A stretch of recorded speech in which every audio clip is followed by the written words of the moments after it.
Hello, I'm Joan, and this is The Curiosity by Kiernan. Now, if you like the novels of Michael Crichton, chances are that you'll really like this.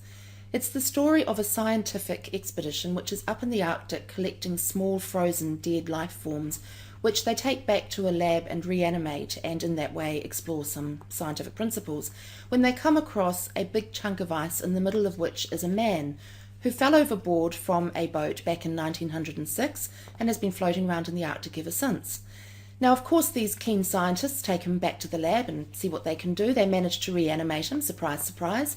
I do have to say that this book does require a certain willing suspension of disbelief, but honestly, it's really worth it. So in this project, you have the head of the whole thing, Dr. Erastus Carthage, and you just know from his name that he's a bad guy.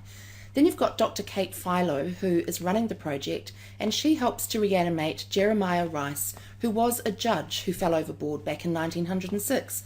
And suddenly this man from the 20th century finds himself 100 years later in the 21st century and looks at the world that we live in through very different eyes, which is very interesting all by itself.